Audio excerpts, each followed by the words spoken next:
ये हिस्ट्री वाला हमारा सेगमेंट है और इसी के अंतर्गत आज हम पढ़ने वाले हैं इससे आगे वाला चीज़। चलिए तो ये लुसेंट का सेगमेंट है, इसमें हम अर्थवेद तक पूरा हम कर लिए थे, साथ ही ब्राह्मण ग्रंथ, आरण्यक, उपनिषद, ईटीसी का चर्चा हम कल कर लिए थे। आज हम वेद और वेदांग, इसके अलावा पुराण, इन सबों का बात करने वाले हैं, जैसे कि जैन बौद्ध ग्रंथ हो गया, फिर इसके अलावा जैनों का ग्रंथ हो गया, बौद्धों का ग्रंथ हो गया, इन सबों का आज हम चर्चा करने वाले हैं। तो हमारे साथ बने रहिएगा इस वीडियो के इन तक, और जो भी है क्वेश्चन है वो कमेंट के माध्यम से आप हम तक पहुंचाते रहिएगा। मोस्ट वेलकम है आप सभी का। आइए सबसे पहले वेद और वेदांग एवं सूत्र का बात करें। वेदांग और सूत्र का बात करें तो देखिए वेदांग क्या है। वेदों को सही तरीका से समझने के लिए, सही तरीका से समझने के लिए किसकी स्थापना किया गया, यानी किसकी रचना किया गया, रचना हुआ किसका, तो वेदांग का। ठीक, अर्थात वेदांग कितने हैं, 6 हैं। कौन कौन, शिक्षा, कल्प, व्याकरण, निरुक्ति, छंद व ज्योतिष।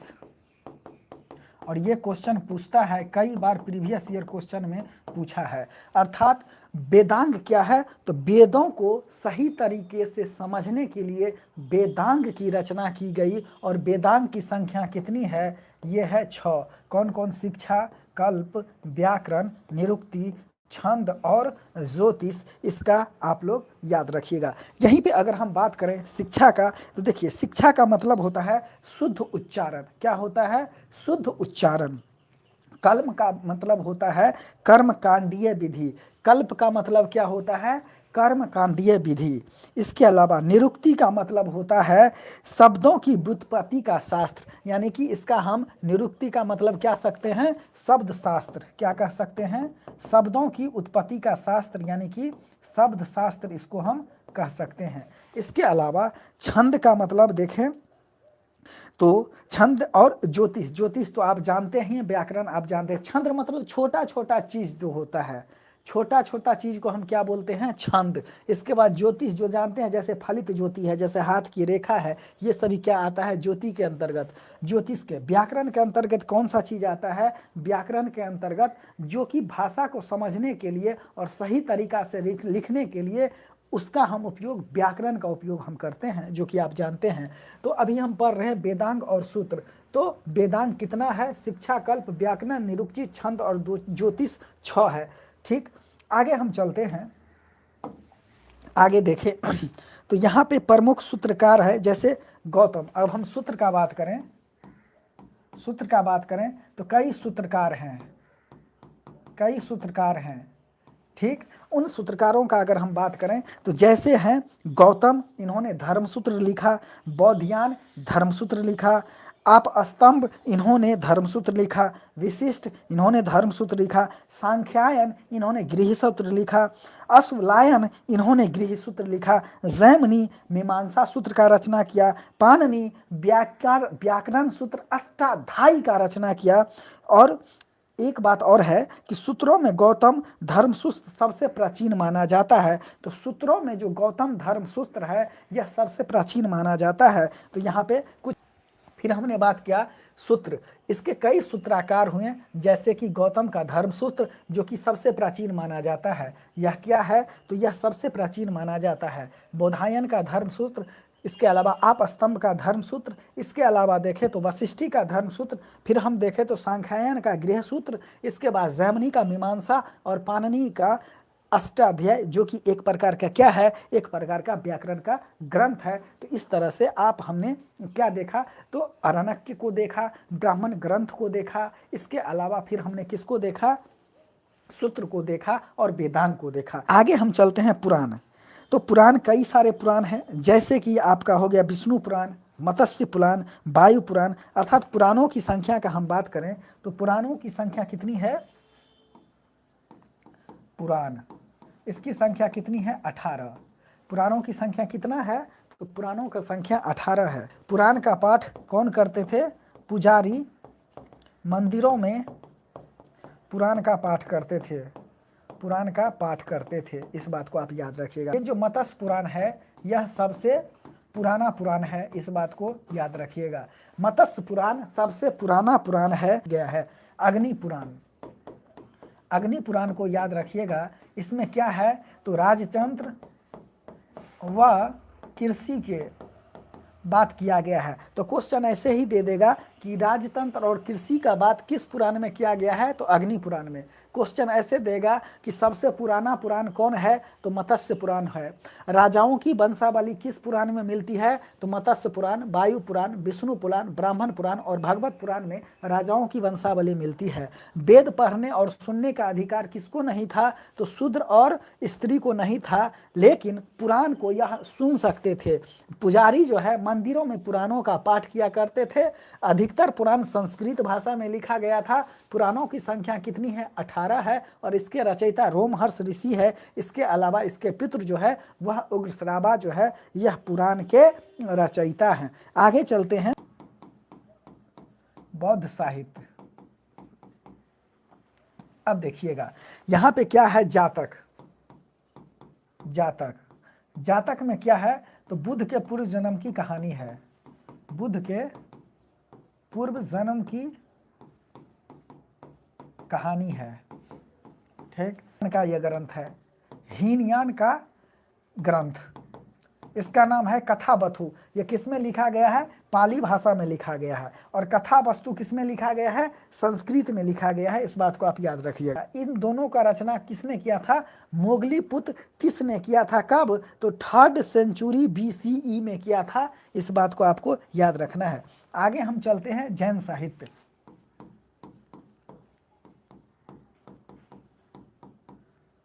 अब देखिए जैन साहित्य, जैसे जैन साहित्य को क्या कहा गया है तो आगम कहा गया है। जैन साहित्य को क्या कहा गया है? आगम। यह बात याद रखिएगा और यह पूछा हुआ क्वेश्चन है।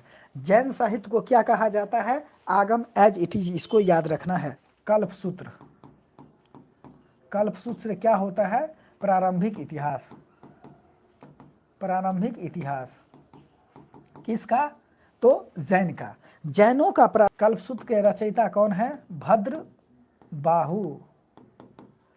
इसके रचयिता कौन है? रचयिता, रचयिता कौन है? भद्रबाहु। आगे हम इसका वर्णन है पार्श्वनाथ व महावीर स्वामी का। महावीर स्वामी का क्या किया गया है तो वर्णन किया गया है। किस में? तो कल्पसूत्र में। कल्प जैन में कुल 24 तीर्थकर हुए। महावीर स्वामी सबसे अंतिम थे और ऋषभदेव सबसे पहला थे। आगे हम इसका जिक्र करेंगे। अभी हम ना प्राचीन भारत के इतिहास को जानने का स्रोत पढ़ रहे हैं। अभी हम जैन साहित्य पढ़ रहे हैं। जैन साहित्य को आगम कहा जाता है। कल्पसूत्र के रचना भद्रबाहु है। इससे हमको जैनियों के प्रारंभिक इतिहास के बारे में जानकारी मिलती है। सूत्र एक है भगवती सूत्र। भगवती सूत्र से क्या होता है तो समकालीन, समकालीन इतिहास का भी पता चलता है। इतिहास का पता चलता है। किसके अलावा? महावीर के जीवन कृत्यों, जीवन कृत्यों के साथ उस समय का समकालीन इतिहास का भी साहित्य। इसके रचना प्राकृतिक भाषा में हुई है।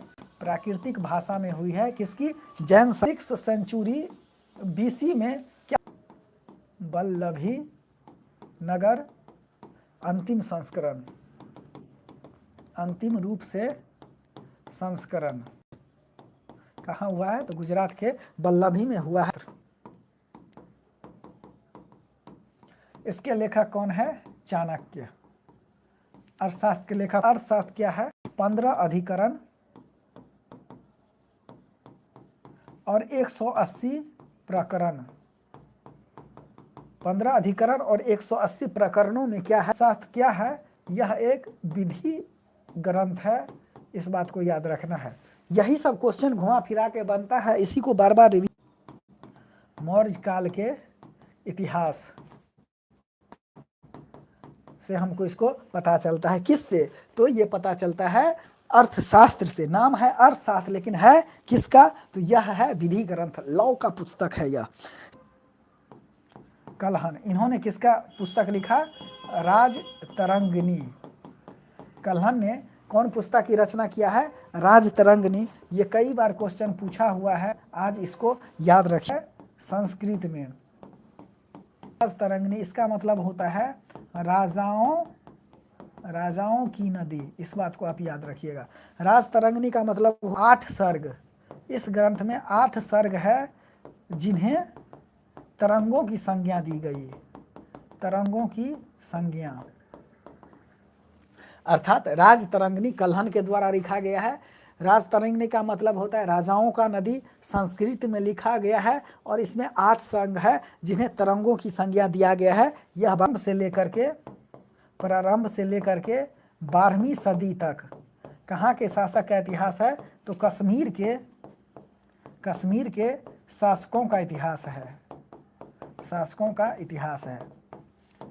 चलिए एक बार रिकॉल कर लो। अर्थशास्त्र चाणक्य द्वारा लिखा गया है। इसी का दूसरा नाम विष्णुगुप्त या कौटिल्य है। अर्थशास्त्र एक विधि ग्रंथ है जिसमें मौर्य काल के इतिहास के बारे में हमको जानकारी मिलती है। अर्थशास्त्र 15 अधिकरण और 80 प्रकरणों में क्या है? तो यह बटा हुआ है। कल्हण, अगला चलते हैं, इतिहासकार है कल्हण जिसने कि राजतरंगिणी की रचना किया है। यह संस्कृत में लिखा ऐतिहासिक ग्रंथ है, कह सकते हैं एक प्रकार से पहला ग्रंथ भी है, जिसमें राजतरंगिणी का मतलब होता है राजाओं की नदी। प्रारंभ से लेकर के 12वीं सदी तक कश्मीर के शासकों का इतिहास का यहाँ पे उल्लेख किया गया है और इसे 8 सर्गों में बांटा गया है। इस सर्ग को क्या कहा जाता है? तो तरंग कहा जाता है। आगे चलते हैं, चचनामा।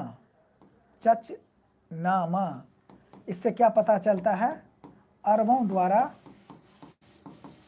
सिंध का विजय। तो अरबों द्वारा सिंध का विजय किससे पता चलता है? तो चचनामा ग्रंथ से। किससे पता चलता है? चचनामा ग्रंथ से। चचनामा या फतेह नामा दोनों एक ही नाम है, इसको याद रखिएगा। चचनामा कह लीजिए या फतेहनामा कर लीजिए, दोनों। यह किसमें लिखी गई है? अरबी भाषा में लिखित है यह। आगे चल,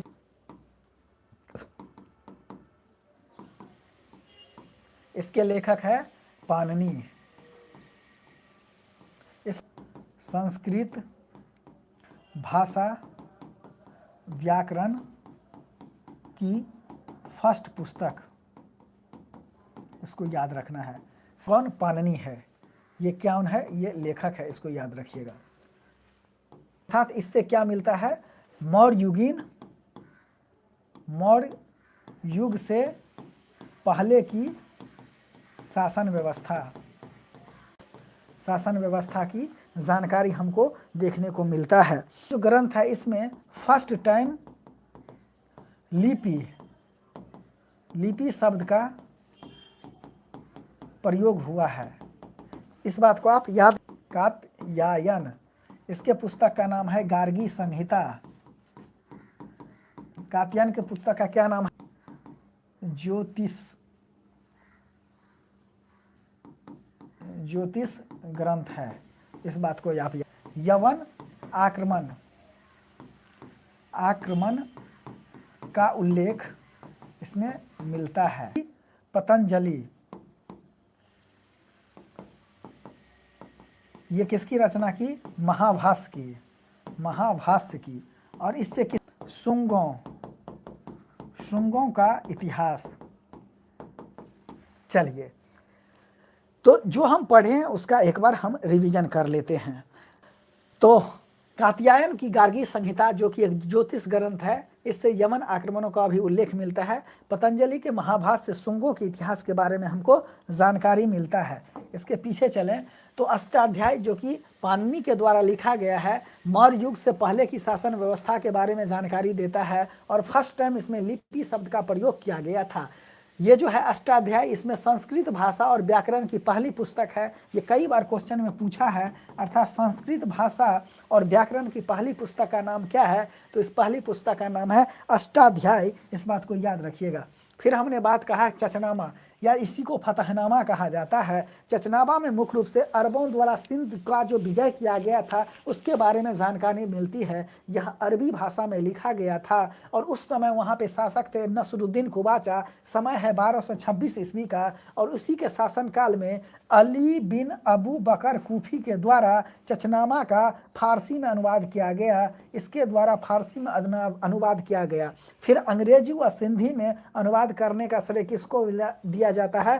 कालिच बेग को दिया जाता है। यह बात आपको याद रखना है। फिर हमने पढ़ा था अर्थशास्त्र।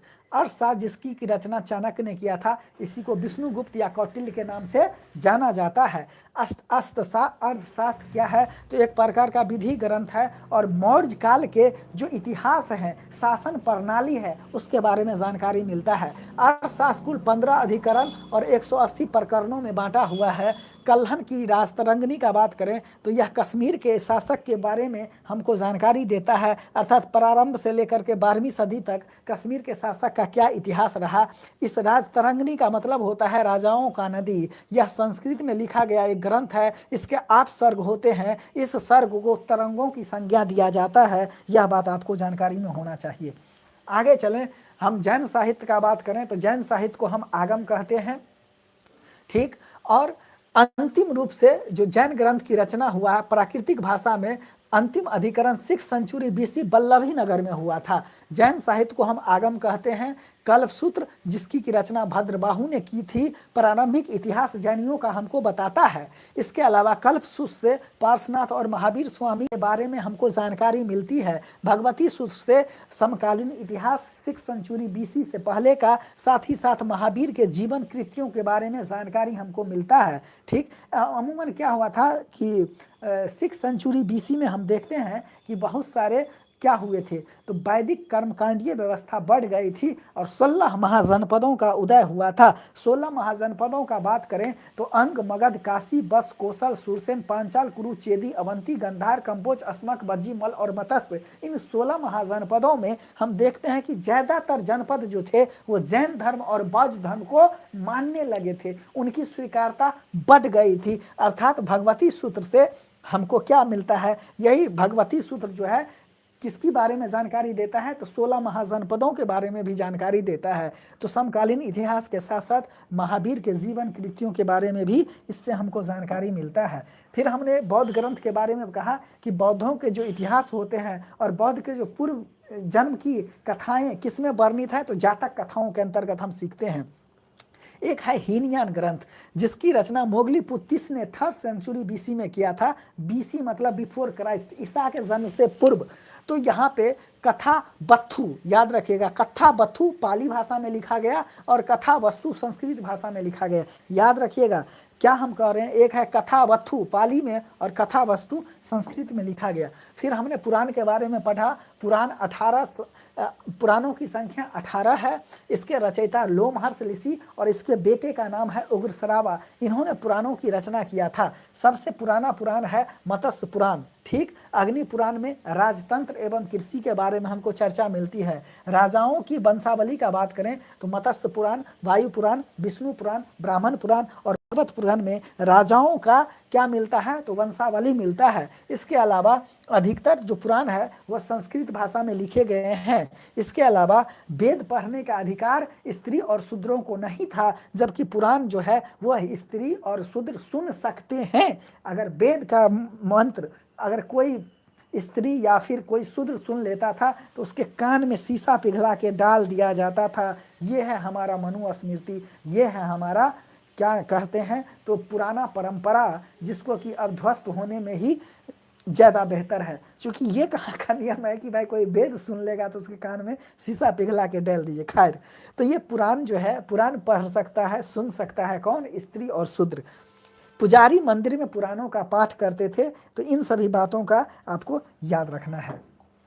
इसके अलावा सूत्र का हमने बात किया था, उससे थोड़ा सा पहले चलिए हमने वेदांग का बात किया था, यानी कि वेदांग और सूत्र का हमने बात किया है। वेदांग क्या है, तो वेदों को सही तरीका से व्याख्या करने के लिए, समझाने के लिए एक रचना है वेदांग। इसकी संख्या कितनी होती है, तो इसकी संख्या 6 होती है। शिक्षा, कल्प, व्याकरण, निरुक्ति, छंद और ज्योतिष। कौन कौन? शिक्षा, कल्प, व्याकरण, निरुक्ति, छंद और ज्योतिष, ठीक ना। इसके बाद हमने बात कहा सूत्र का। ये सूत्रकार, बहुत सारे सूत्रकार हुए, जैसे कि गौतम, उसके बाद बौधायन, आपस्तंभ, वशिष्ठ, सांख्यायन, जैमिनी और पाणिनि, ये सभी क्या हैं? सूत्रकार हैं। गौतम ने धर्मसूत्र लिखा, और ये धर्मसूत्र क्या है बाबू, तो सबसे प्राचीन धर्मसूत्र है। किसका? गौतम का। बौधायन का धर्मसूत्र, आपस्तंभ का धर्मसूत्र, वशिष्ठ का धर्मसूत्र, सांख्यायन का धर्मसूत्र, जैमिनी का मीमांसा सूत्र और पाणिनि का व्याकरण अष्टाध्यायी। यही कहा कि यह व्याकरण का और संस्कृत का पहला व्याकरण ग्रंथ है, इसको याद रखिएगा। और ये तो कई बार क्वेश्चन में पूछा है कि पहला व्याकरण ग्रंथ कौन है, तो पाणिनि का अष्टाध्यायी है, ठीक। तो ये था हमारा आज का क्लास, फिर हम कल मिलेंगे। आज इस वीडियो को यहीं हम एंड करते हैं, कल हम मिलते हैं। अभी जो है पॉलिटी का क्लास होगा, इसको आप याद रखिएगा। मैं आपको एक बार और बताते चलूँ